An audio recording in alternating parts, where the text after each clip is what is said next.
Ladies and gentlemen, welcome back to the 360 experience with myself, Thomas Mabaso. Man, it feels good to be back on the platform.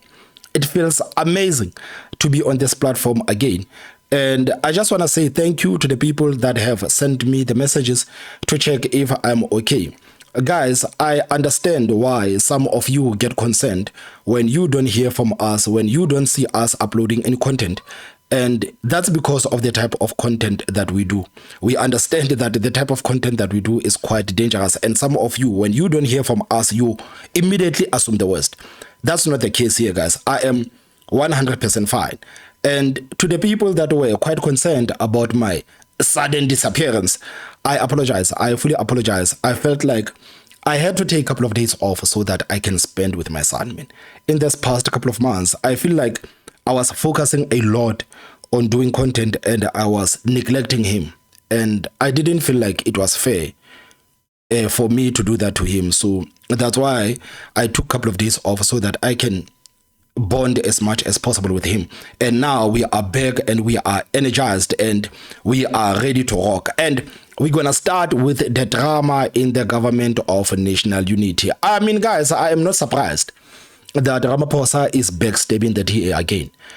This is what Ramaphosa has been doing to the Democratic Alliance ever since the Democratic Alliance has elected him to be the president of the country.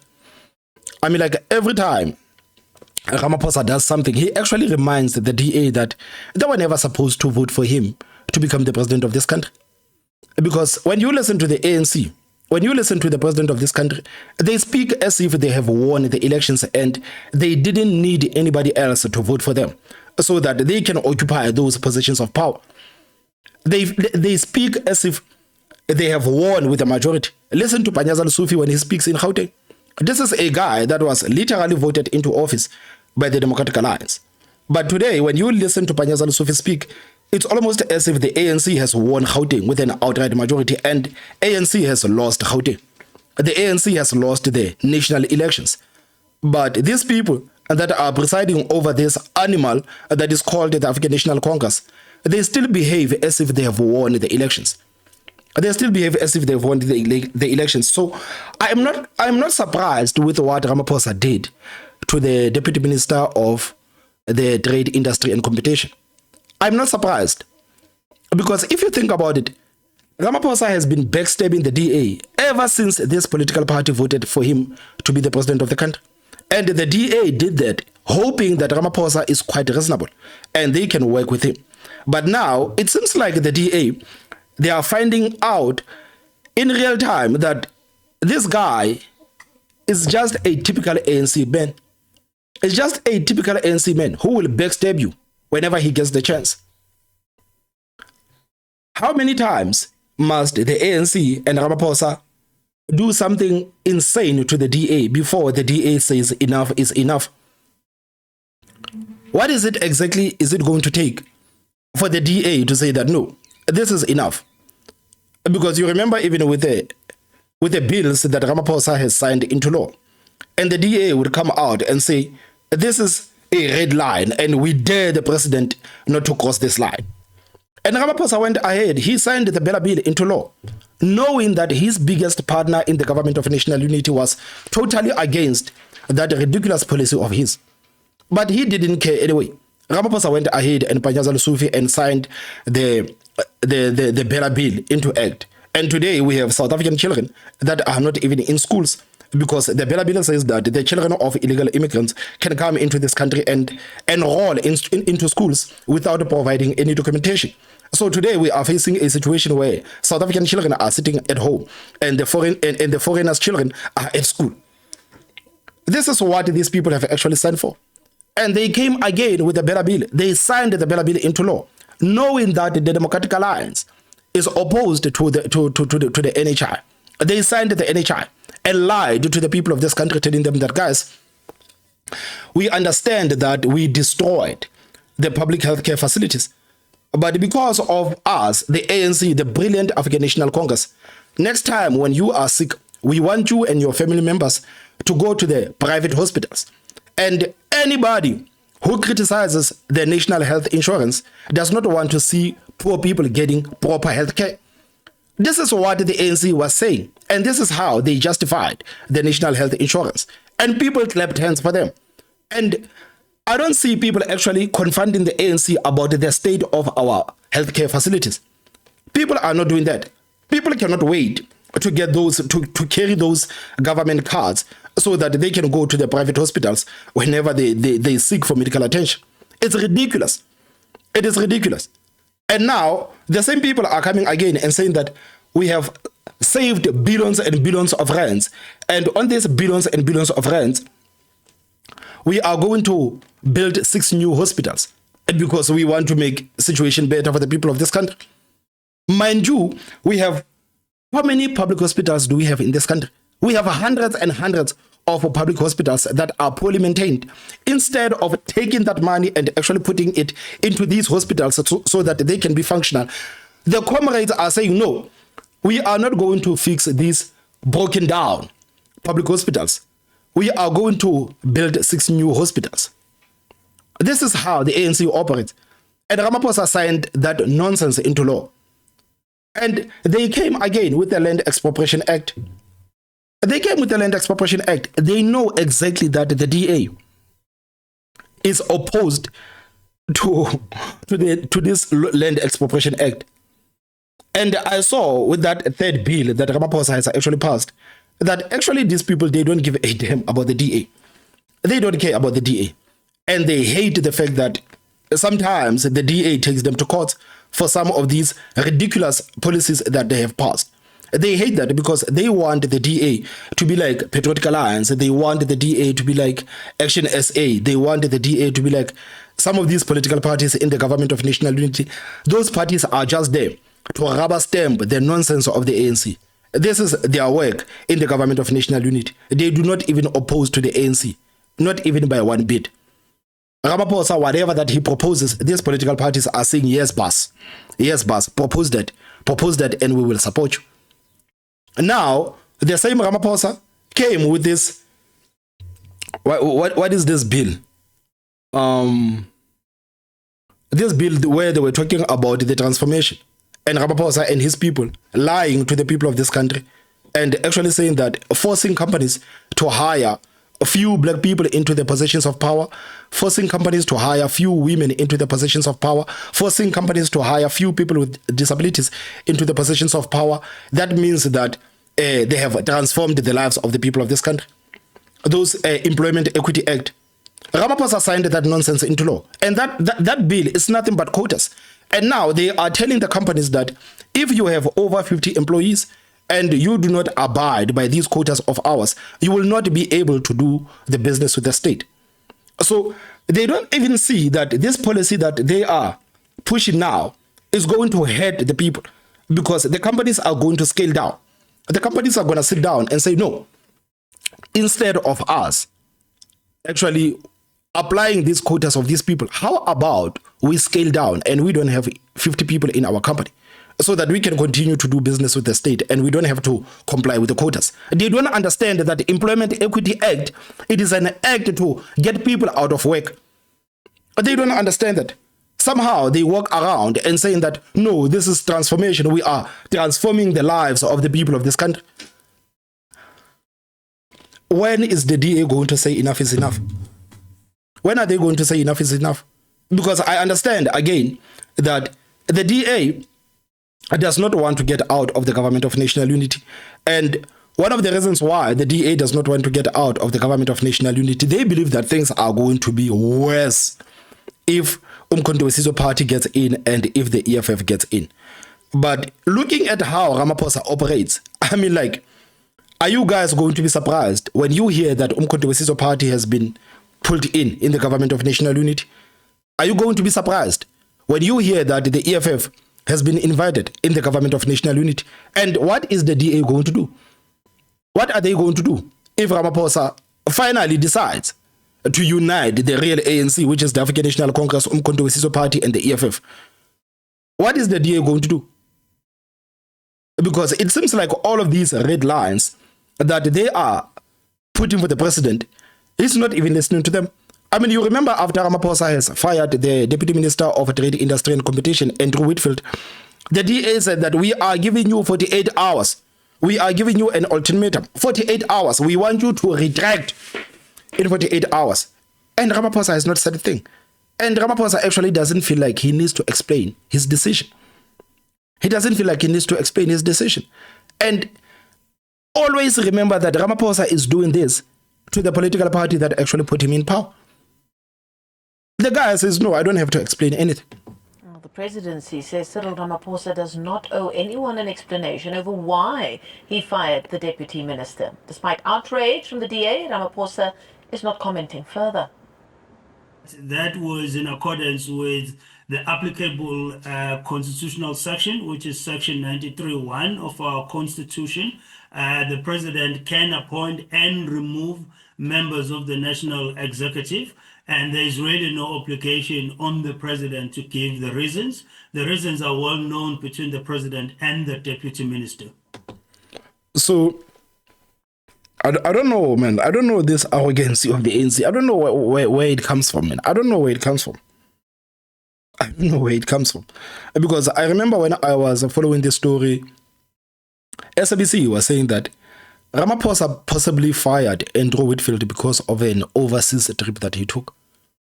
And this is what SABC was saying, that no, we understand that Ramaphosa is saying that he won't explain why he fired the Deputy Minister of Trade, Industry and Competition. But then we understand that Ramaphosa fired this guy for taking an overseas trip.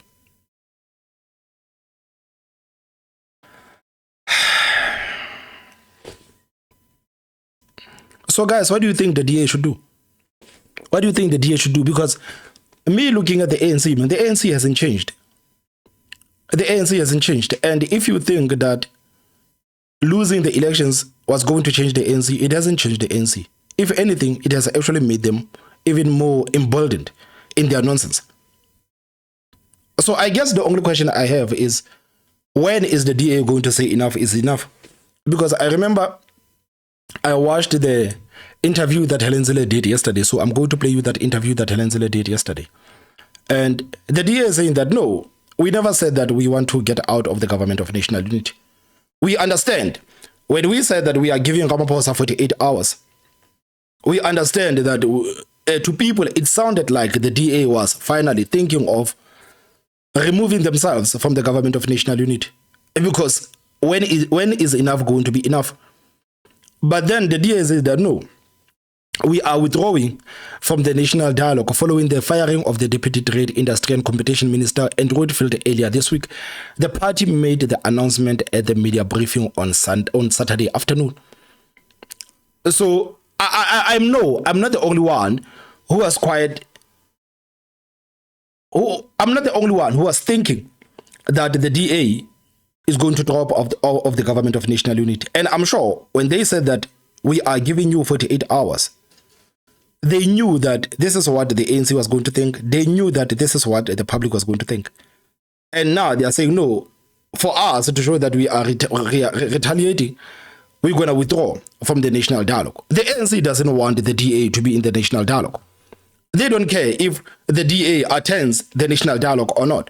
Guys, I did say that there is not going to be a national dialogue. This is going to be a campaign for the ANC going into 2026.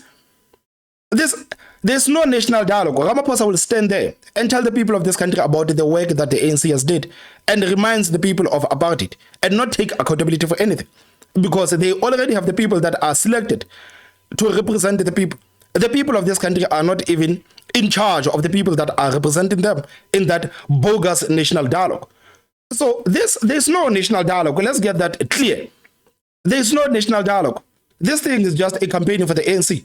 And Ramaphosa has brilliantly found a proper way of campaigning for the ANC using their state resources, because this is what they are going to do. So I don't think that the DA is saying that we are withdrawing from the national dialogue. It does nothing. If anything, they are doing ANC a favor so that ANC can go around and spew their narrative. And the ANC knows that in the government of national unity, the DA, it is the only political party that can actually say, no, you were wrong here, you were wrong here.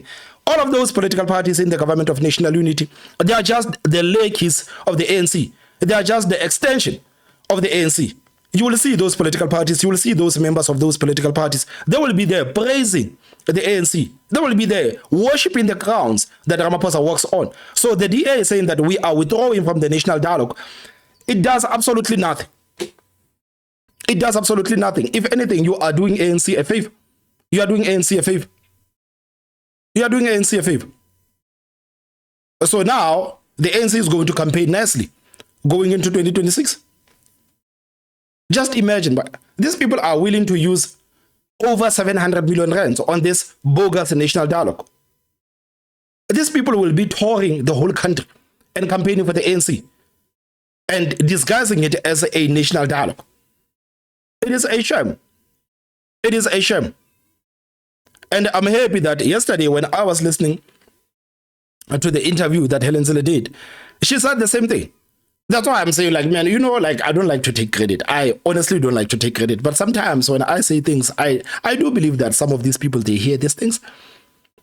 Because Helen Zille said the same thing that I was saying when we were covering the national dialogue, that this is nothing but a campaigning for the ANC, using the state resources. Line says it will withdraw from the national dialogue and also lobby against the over 700 million rand process. This came after President Cyril Ramaphosa failed to meet the party's ultimatum to fire corruption-implicated ministers such as Thembi Simelane as well as Nobuhle Nkabane. Now, the party also says withdrawal from the government of national unity was never on. I mean, guys, expecting Ramaphosa to fire an ANC minister over corruption allegations like it is a joke, he's not going to do that. Ramaphosa will not fire ANC ministers over corruption. He won't do that. I mean, in the ANC, when you are corrupt, you don't get fired, you don't get demoted. No, they give you an even a higher position. So you can't sit there and say that, no, we want ANC to fire such and such because such and such are corrupt. You cannot expect the ANC to do that. You cannot. In the ANC, when you are corrupt, you are awarded with a higher position. On the table. But a motion of no confidence against President Cyril Ramaphosa was indeed discussed and is now firmly in frame. DA Federal Council Chairperson Helen Zille joining us now for that discussion. Mazile, thank you so much for the time. Appreciate it. Before I kick things off very quickly, earlier on we had a poll. I know it's not going to necessarily be fully representative of everything, but we asked our viewers just what it means to them then. And it's on our screens now. The DA says it will snub and lobby against the national dialogue. What is it that people think about it? 61% of the people that responded to it said it was just more empty threats then and that it wouldn't make any difference ultimately. What is your sentiment around that kind of commentary? Even if it comes from just a few people, doesn't, of course, not representative as we said.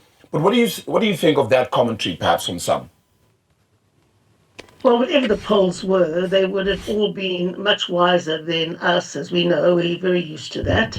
If we brought the government down and brought the EFF and MK into power, the poll would have looked very different. You would have said, was it worth bringing the ANC and the EFF and MK into a coalition to replace the DA-ANC coalition? The polls would have been equally scathing, in fact, much more scathing of that. So the truth is, these polls are always amongst people who always know better and who often don't have any of the facts at their disposal. In this case, the national dialogue is very dear to President Ramaphosa's heart. He's invested a lot in it. I believe that it's just a cover for the ANC's 2026 election campaign. Yes. So I've been very opposed to it from the start. But it was a very important thing for the DA to say we're not participating in it. And if the DA, as the second largest party in the country, doesn't participate in it, the whole thing becomes a sham. But why The not whole change thing. They don't care. They don't care. They have their lackeys there. They don't care. They have their lackeys. And can you just imagine, man, the ANC, I'm sure they already have a reason why. They're gonna tell the people why the DA is not participating in the government of national unity. And guess what that reason is? Guess. Those racist, yeah, now we are forced. This is what the likes of Fikile Mbalula are saying, that we are in a very bad position because now we are forced to work with the racist. So they're going to celebrate the DA pulling out of the national dialogue to say that good riddance. We didn't even want to have this national dialogue with the racist. This is what they are going to say. It won't take much for Ramaphosa and his people to convince the people that the DA not being the part of the national dialogue is a good thing. It is not going to be hard. Because you just have to look at how South Africans respond to politics. Just look at how South Africans respond or go to the polls and how they vote. Majority of the people in this country are politically illiterate. So it's going to be fine with them. They won't even care that the biggest partner of the ANC in this government of national unity is not part of the national dialogue. They won't care about that. As soon as somebody says that, no, they're racist like Helen Zille and John Steenhuisen, we don't care about those people, the people will be like, yes, clap hands, let's move forward. They are actually going to turn this into something good. Mark my words. It becomes a hollow exercise. Why not change it then from the inside? Why not be part of it, get into it and actually try to show that you're trying to make some developments and not make it what you're calling an ultimate sham here? Because not being part of this national dialogue, is that not shortchanging your constituents? Not at all. No. Because we have been in this government and we... I mean, guys, just listen to that journalist, so-called journalist. He's honestly sitting there and pretending like this bogus and sham national dialogue, it is a good thing. He's sitting there and like, honestly, he believes that this is a good thing, and the DA not participating in this, like it may send some wrong signals to their supporters. I'm sure, man, the supporters of the DA understand that this national dialogue is nothing but a shame. The supporters of the Democratic Alliance, they understand that this national dialogue is nothing but a bloody shame. So I don't think their supporters are going to be happy, and I don't think the supporters of the DA were going to be happy with the DA participating in a talk shop that cost the state over 700 million rands. I don't think so. I think them not being part of the national dialogue is going to be good for them going into the elections, so that they can tell the people that, guys, you saw, they spent 1 billion rands on a talk shop, and we were not part of it. Yeah, that's a good message. Not you being part of a talk shop that cost the state 700 million rands when we are facing so many problems. We've been trying to make a big difference in the government, and our ministers have certainly done that. But the president treats us with absolute contempt, as if we didn't and our numbers didn't actually put him in the presidency. Of course. Which in fact we did do. So if they treat us with that contempt inside the government, they will just walk all over us in the national dialogue, and we're not interested in that. You were okay with the national dialogue when it was first announced, by the seams of it, and the budget that it then ultimately came with. But now the removal of Andrew Whitfield has sparked this up. Why the change now? Well, the change now is because we can't sit by and do nothing. We have a statement of intent. The statement of intent says all decisions in government are taken by consensus. And if not by consensus, then by sufficient consensus. The president just ignores this all the time. We were never properly consulted about the national dialogue, and we said that from the beginning. I wrote 3 letters since July last year to Fikile Mbalula, who is my counterpart in the ANC. To this date, not one of them has been replied to formally. I've had some meetings with Fikile Mbalula, which I raised the issue, but he's never replied to the letters. And that's exactly what the president did to Andrew Whitfield. He applied to go overseas. It was a private trip. It had nothing to do with representing the government. And the handbook only says that you should apply to the president if you're going on government business. But even though he wasn't going on government business, he did apply. And the president never responded. And to this day, he hasn't responded. So, in fact, Whitfield did exactly what he was supposed to do, and the president did not do what he is supposed to do. And the double standards is nauseating from the ANC. They're prepared to fire someone because he did what he was supposed to do, and the president didn't bother to answer him, but they're not prepared to fire corrupt cabinet ministers. And we are going to show them very plainly that we don't play those games. At the same time, though, Andrew Whitfield... I mean, like, Ramaphosa doesn't care about consensus, man. I understand Helen Zille and being frustrated with the fact that Ramaphosa There's no consensus in the government of national unity. It's Ramaphosa's way or no way at all. I remember what Helen Zille is talking about. You remember when this national government of national unity was formed? Do you remember that minister in the presidency, Kumbuzo Nchavini, that loud mouth of a minister in the presidency? She said that the decisions that are going to be taken in the government of national unity are not going to be the decisions from certain political parties, but these are decisions that are going to be made in the government of national unity. There is no policy. There is not a political party that is going to impose the policy of theirs in the government of national unity. All political parties will have to sit down in terms of policies and come to a consensus to say that, yes, this is a policy that we think we should pass. But what did Ramaphosa do? They passed 4 bills. Ramaphosa passed the 4 bills without even consulting with those political parties in the government of national unity.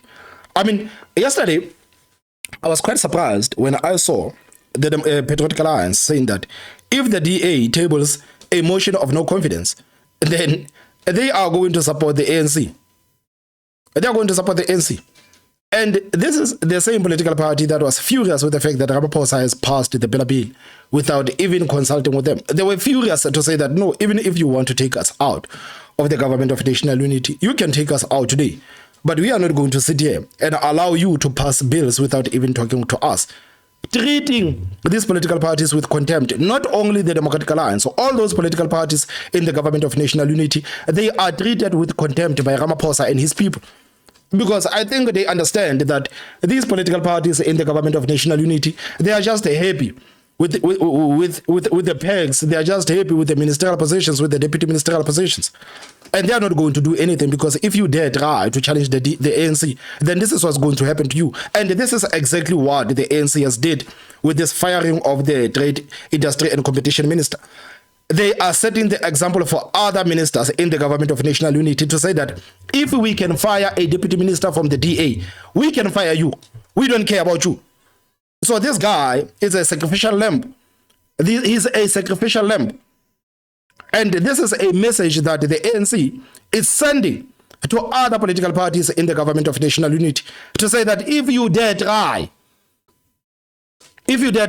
to oppose us or anything, we are going to fire you. And we are going to set the example with the biggest partner in the government of national unity and show you that we call the shots here. So after the firing of Andrew Whitfield, there is not a single political party in the GNU that is going to stand in the way of the ANC. They are not going to do that. The political parties, or a political party that will be willing to stand in front of the ANC and say that, no, we oppose to what the ANC is doing right now. It is a political party that will be okay with them not being in government. But it seems like these political parties in the GNU, they care more about being in government. They care. And they will be willing to endure abuse in the hands of the ANC. And the ANC is an abusive partner. And they are abusing these small, petty political parties. They are abusing them. And right now, Andrew Whitfield is just a sacrificial lamb. ANC is sending a message to other political parties to say that if you work with us, it is our way or no way at all. Don't think you can come here and Musimai us with proposals. No, we are not going to listen to your proposals. We are going to listen to what the ANC ministers are saying. We are going to listen to what the ANC ministers are saying. So this better be a warning to other political parties that are looking to join the government of national unity, to say that if you join the government of national unity, just know that you are not going to be allowed to challenge the ANC, because if you challenge the ANC, this is exactly what is going to happen to you. This is a message they are sending to other political parties. Did himself say he did perhaps in all of this, though, in not seeking permission or having gotten permission first before making this trip? So does that not go counter what it is you're making note of there then? And in the same notion, is basically if he was removed because he didn't do this, is it not still the right message? I mean, the president doesn't actually ultimately have to explain himself, but he did anyway, to help, to show that he's actually trying to give some dialogue. Is that still not sufficient? I mean, like, what kind of reasoning is that? You can't sit there and say that the president does not have to explain. Of course, he has to explain because this is a political party that literally voted for him to be the president of the country. He has to explain. He has to. The ANC did not win the elections with an outright majority. So they cannot do anything as they please without even explaining to anybody else. He has to explain why he fired that minister. He has to. Because this is a minister from a political party that literally voted for him to be the president of the country. The ANC now, they have the Speaker of the House. It's because of the DA. Panyaza Lusufi is running Gauteng. It's because of the DA. They are there in KZN and doing things with the IFP and the DA. Of course, he has to explain. He has to explain. So this notion that Ramaphosa can do as he pleases without explaining anything. Like next time we'll be told that Ramaphosa is going to spend 1 billion rands on something and he's not even going to explain it to the people. And you will have the journalist on national television telling South Africans that the president doesn't necessarily have to explain. Of course he has to explain. If he cannot explain to the people that he's doing business with in the government, can you just imagine about us as citizens? When is the ANC going to say, this is what we are going to do, and we are not even going to explain it? And I guess, according to these journalists, the people of this country are supposed to be okay with the fact that the ANC can do everything they want without even explaining. He has to explain. He has to explain because right now they are giving him the green light to do as he pleases. They are giving him a green light. Is basically if he was removed because he didn't do this, is it not still the right message? I mean, the president doesn't actually ultimately have to explain himself, but he did anyway to help, to show that he's actually trying to give some dialogue. Is that still not sufficient in your book? The only thing that we've got to go on are the rules that are written down. And these rules are written down in the ministerial handbook. So many of President Ramaphosa's own colleagues, Simelane and the whole range of others, many, have violated the ministerial handbook over and over again. Yet he says, it's my prerogative, you've got to ask me permission, which Andrew did, and we can only go on the letter of the ministerial handbook. But he decides to overlook all the violations of the handbook by the ANC ministers and fire Andrew for what was not a violation of the handbook, but which the president claims was a violation of the handbook. So it shows that going overseas is more serious to the president than being corrupt and stealing public money and lying to parliament. Yeah. Just very quickly, we have the ANC spokesperson that we spoke to yesterday, Mahlengu Mitsiri, saying that the DA's repeated threats against the ANC are beginning to lose effect. Just wanted to play you that clip and perhaps get your response to that. To threaten, and in this case to threaten the ANC, is now starting to fall on deaf ears, frankly, because it is so constant. The 48-hour ultimatum that was given, again, it was a threat. And of course, South Africans expected that today we'll be having a government of national unity that needs to be reconstructed. It did not come to that, but the threats continue. And I think walking away from dialogue on the part of the DA is really a sign of lack of maturity. Remember, it is the DA. Just imagine, man, they are firing your minister without any explanation and saying that if you don't join our talk shop, it means that you are immature. It means that you are immature. If you don't join our talk shop, it means that you are immature. There is crisscrossing the courts over transformation legislation. The Bella Act, the Employment Equity Act of late, the land expropriation legislation, and the National Health Insurance one. Exactly. Of course, they also went to court on the VAT increase. And these are people who are part of government. Some are ministers, some are deputy ministers. So they are actually part of government. They are supposed to be part of finding constructive solutions to some of the intractable challenges that South Africa is facing. Just imagine, man, do you think that the ANC is trying to sit there with other political parties and actually listen to them, to what they are saying, and say that, okay, yes, we are noting this and we think what you just said is important? I don't think that the ANC is doing that. They don't care about doing that. The ANC doesn't care about that. So for this woman to sit there and pretend like the ANC, it is a reasonable political party that can be sat down and have proper discussions with, it is insane. It is insane. Everybody that has been paying attention, they understand how the ANC operates. Everybody understands how the ANC operates.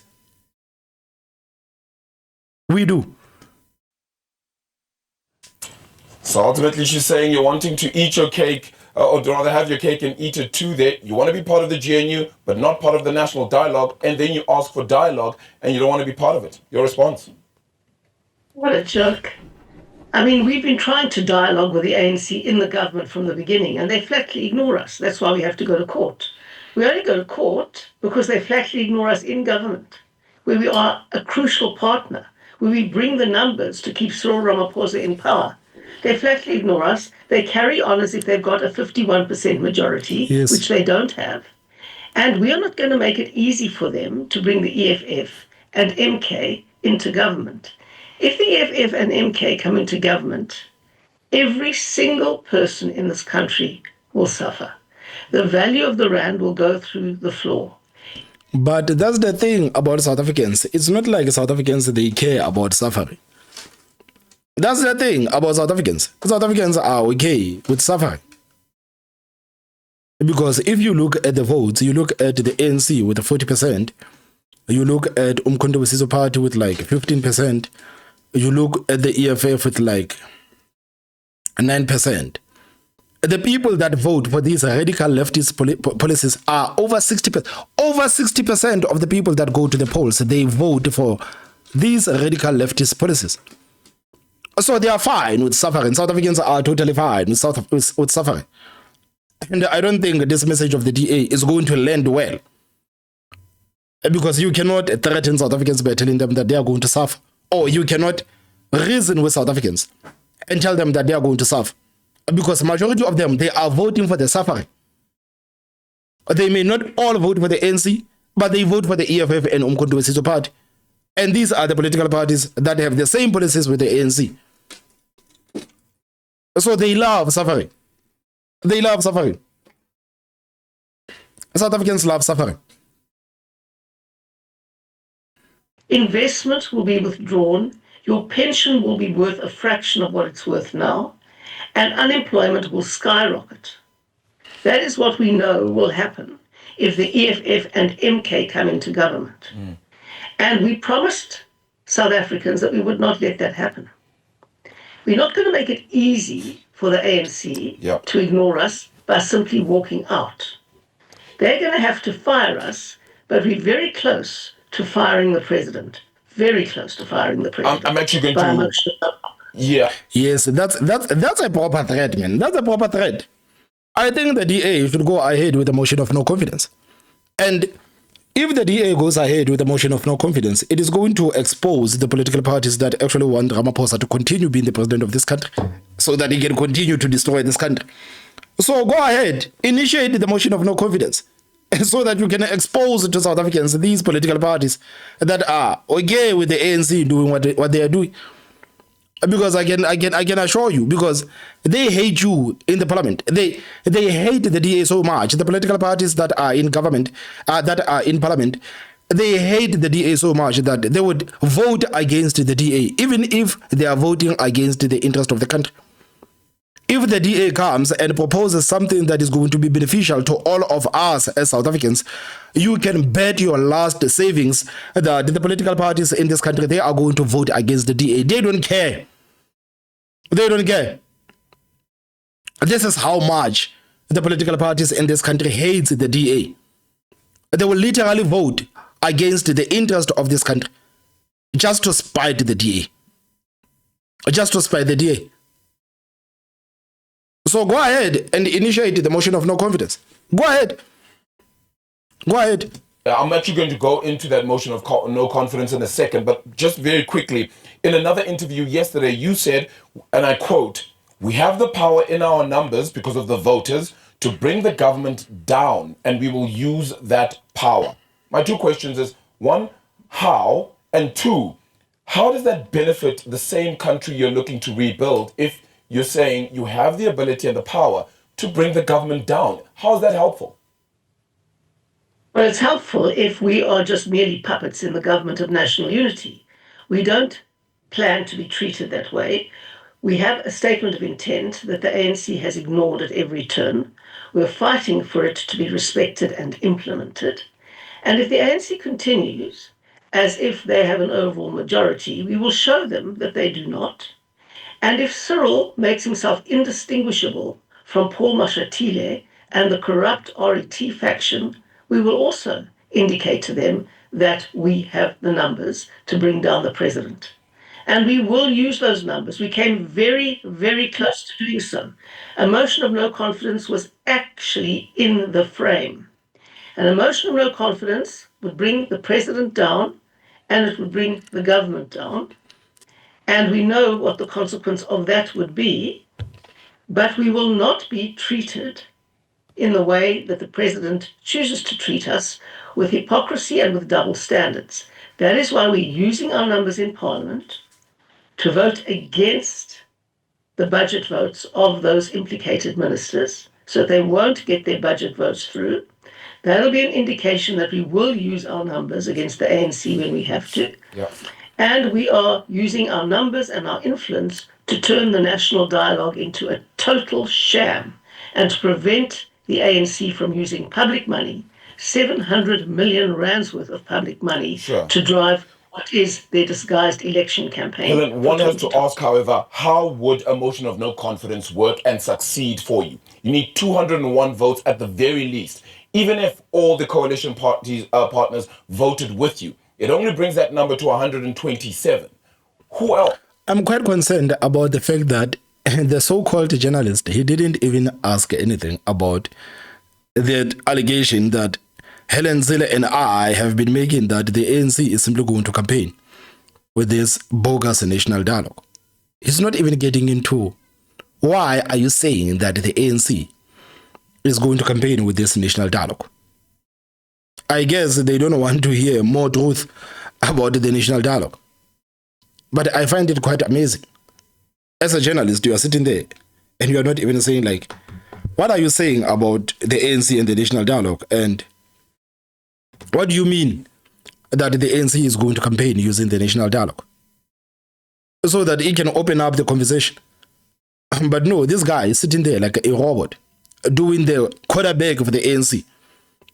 He's literally defending the ANC. Just listen to his questions. He's defending the ANC. It's either he's defending the ANC or he's attacking the DA. It's either he's defending the ANC or he's attacking the DA. But as a journalist, he's not doing his work. He's not even listening to what has been said. No, it doesn't. That brings that number to 197. We've done our sums very carefully. So who have you added to that? We've done our lobbying. Well, who do you think? I mean, look at the composition of Parliament. We've added to the ANC's tally everyone who might possibly vote with the ANC. And we know who they are. We know exactly who they are. So it brings us to 197. That brings us to a whisker of 201 seats, 201 votes. It brings us to a whisker of that. And we know that even when there's a three-line whip, all the ANC MPs are never in Parliament. They've always got something else to do. The ANC always falls short on the numbers. We know that. So this is including... So this would include other members who are not part of the GNU then, is that correct? Of course. Yeah. When you go to Parliament, everyone's voting. All right. I'm just wondering, because if you've lobbied everyone within the GNU itself, which would then collapse the GNU in its form and fashion. I don't think that those political parties in the GNU can side with the DA. I don't think so, man. I don't think so. You know that thing of the Fed? It actually showed me that the ANC, they are quite masterful, man, when it comes to convincing these political parties to do as they please. So even if the DA can say that, okay, we have spoken with these political parties in the coalition and we have come to an agreement, it's only going to take one meeting with the ANC and those political parties, and those political parties will be on the side of the ANC. You remember what happened with the debate surrounding the VAT increase? You remember what happened? It only took one meeting with the ANC and Build One South Africa, Action SA, and those political parties, they were in line with the ANC. After one meeting, only one meeting with the ANC, they came back and saying that, no, we are voting for the VAT hikes and we hope that in 30 days the minister is going to come back with a revised budget. Basically lying to the people of this country. So, as DA, I wouldn't trust those political parties in the government of national unity. I wouldn't trust them. I don't want to lie. I wouldn't trust them at all. Everybody outside the GNU, and then to create another government and parliament with the EFF and the MK is what you think would possibly be at play here. Is that not counter what it is that you're trying to do? Would that not be counterproductive? You know, you make me laugh. Our number one choice has been to make a government of national unity work, even though we didn't get enough cabinet seats, even though the president, against our agreement, inflated the cabinet to give more cadre deployment posts to the ANC, even though they have never respected the statement of intent, we've tried to make the government of national unity work. Yeah, okay. If the president is going to continue ignoring the fact that we have the numbers, we will take the next step. It's firmly in the frame. We're going to use our numbers. We're going to use our numbers in Parliament in the week ahead to show that we're going to vote down budget votes, and that will show exactly what we can do in a motion of no confidence in Parliament. That'll give an indication of where the votes actually lie and what we can do with those votes. Okay. I feel like by the time the DA actually decides to do something about Ramaphosa and the ANC, I feel like it would have been too late, man. I feel like it would be too late. Because these people, man, have already passed so many laws, man. These people have already done enough damage. Even with the DA in the government of national unity. So even if the DA says that we are proposing the motion of no confidence, I feel like it will be late. It will be late and the damage would already be done. That's what I think. I don't know about you guys. Please tell me what you think in the comment section. Don't forget to hit that like button and the most important part, subscribe. My name is Thomas Mabaso. I will see you next time. Bye-bye.